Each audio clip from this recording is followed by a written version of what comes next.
So when you say rethink the two-state solution, are you saying it should be put aside and maybe new things? This is what I'm saying. I mean, the two-state solution based on the parameters that have been promoted during the last 2 decades are not actually working. And now the Israelis, of course, are not making it happen. But also at the same time, I would, really question whether two-state solution without refugees and without proper integrity of land between West Bank and Gaza can really create stability and durable peace as the aim is.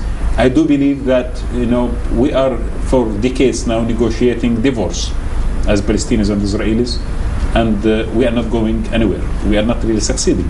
And I always say, I was in South Africa and I have seen how the South Africans negotiated marriage, and they succeed. I have been last week in South Africa. I have seen that the country is still stable, prosperous, and thriving. Now, what kind of shape and form for the reality that we would like to create, or the imagination that we would like to prescribe, I think this is a matter of dialogue and debate. But I can tell you that what we have been doing during the last 2 decades is not taking us anywhere. Do you think we need new leadership on both sides in order to explore these new avenues? Absolutely. I think visionary leadership is a key issue on any struggle or any cause. And without having this kind of leadership, we may continue acting on issues related to immediacy. And I hate immediacy of politics. Politicians who maneuver because of tomorrow, not because of the next generation. People who try to achieve something in front of a camera, now and today, not for the sake of creating stability in the future. I think this kind of leadership, on both sides, has not been able to produce and to generate visionary solutions. This is why when I think of someone like Nelson Mandela, for example, and the way that he was looking forward to the next generation and the future of his country, ignoring the immediate pressure on him to gain immediate gains, to satisfy emotionalities here and there, I think he was successful. And I think our leaders are not.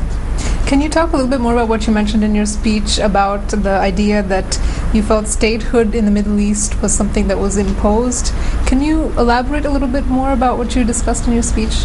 What I was saying is that this nation, which calls itself the Arab world, or the Arab nation, was not given the chance to develop naturally and organically. I think the borders were artificial, imposed on us by colonial powers for the sake of colonial interests. We were not consulted on what kind of borders we are going to see after the First World War. This is why legitimacy from the public towards certain kind of entities and fragmentation in the Arab world was not really full. So what I view the future of the Arab Spring, the future of the Arab Spring is beginning of a great debate on where are we heading, all of us together. None of us could continue to thrive politically or prosperous economically if we do not have proper integration within the parameters 22 states that we are talking about.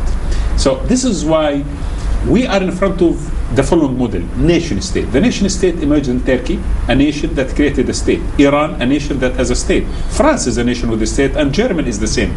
But in the Arab world, a nation that has 22 states. So there is something missing. And this something, I'm not here calling to destroy the borders, because I know this is difficult to do with the current political systems that we have. But I would say that we need to reach maximum economic and political integration, whereby we could support each other in transforming these territorial entities or polities into something solid that might really create stability and prosperity.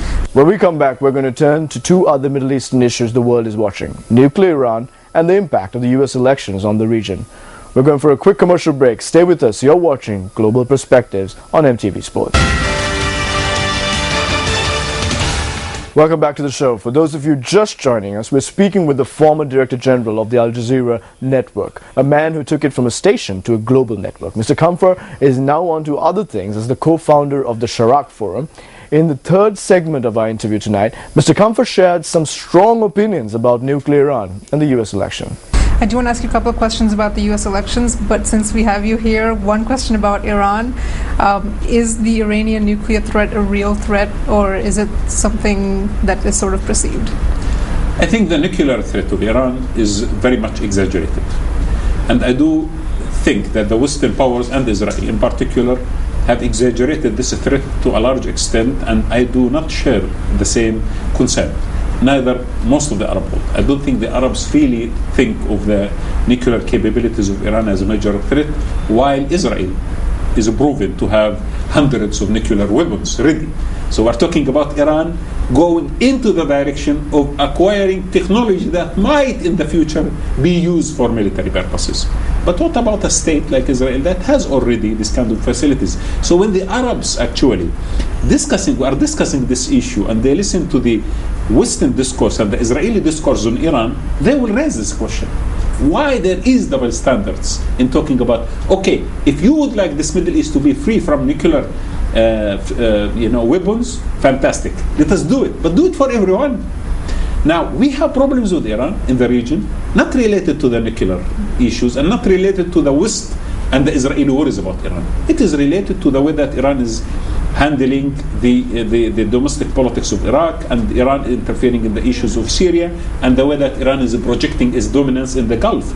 And that should be dealt with through dialogue and debate about the future, because you should remember that Iran is a state that will continue to exist as a neighbor and integral component of the Middle East. We are going to continue to live with Iran as neighbors. So the only solution is to find a way of balancing our interests in the region in order to stabilize the relationship between the Arabs and Iran, not to fight against each other. So a war from the West or Israel against Iran is not going to help anyone, is going to complicate the reality in the Middle East, is going to create new dynamics and new forces that might not be helpful neither for democracy or the future of stability in the Middle East and the world. Do you think there's a possibility that Israel will proceed with an attack even without U.S. backing? I don't think that the Israelis can really do that without U.S. backing. I do think that the Israelis are pressing for U.S. backing, and I might be concerned that maybe the Americans after the elections could do something regarding this issue. But again, I really feel that an attack against Iran is going to be a waste of time of those who are going to attack. Because whatever they are going to do, eventually they might delay a process. But they also might unleash new reality that might be very fatal against the interests of the West and against the Israelis. So the decision makers who decide that should really think for a long time about what they are doing.